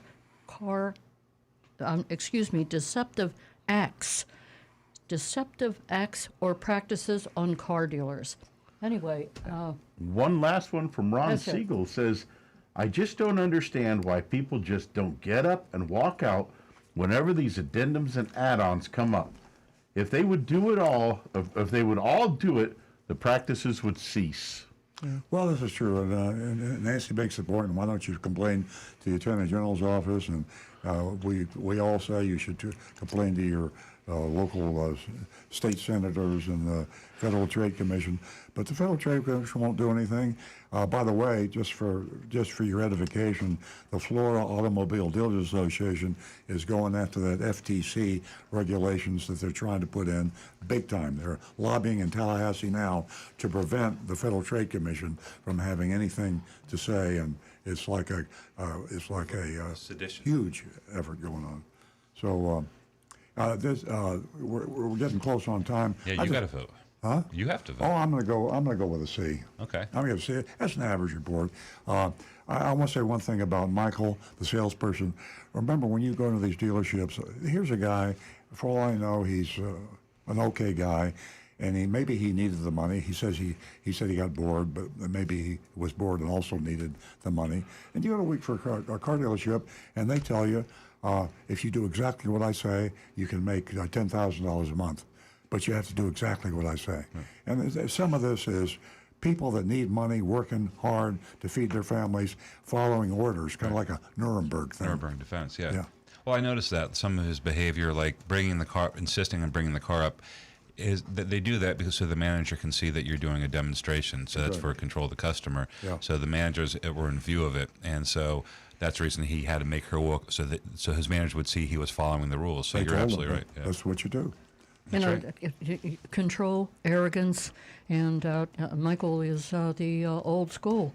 But Mike, hey, guess what? This is the 21st century now. We got to do things right. And as I said earlier, you can go to earloncars.com and you can read hundreds of mystery shopping reports that reveal unfair and deceptive acts and practices by these car dealers. We can put this to an end. We really can. I believe that. So, ladies and gentlemen, I thank you for tuning in to Earl on Cars. And we have, I think, 3 minutes. Okay, guys. What do you want to say? I'm going to do a Big Dog Ranch. What do you got to say? I'm going to do a Big Dog Ranch commercial. Okay? Big Dog Ranch. Can you woof with your mask on? Very good. Wow. That was the best one you ever did. This is my There's the little first dog. book. My second book is coming along shortly, but this is a good one too. It's a handbook on how not to get ripped off by a car dealer. Go to Amazon, buy this book, and 100% of the proceeds go to Big Dog Ranch Rescue, which is the largest no-kill shelter in the Southeast.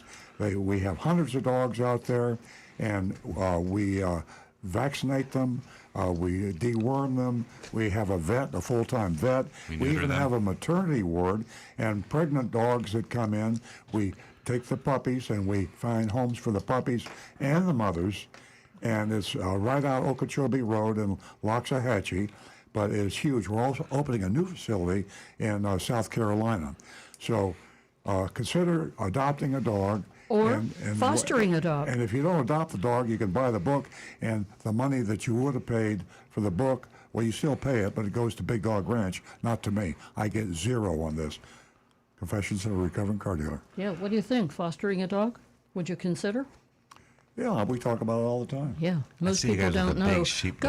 Go to Earl. He Go to was Earl a great Stewart Dane. on Cars Facebook page, and you can see our dog of the week. That's little Muffin. She just gave birth to 7 puppies, and she's waiting to be adopted. She is very tired. And she is just a beautiful little girl. Muffin.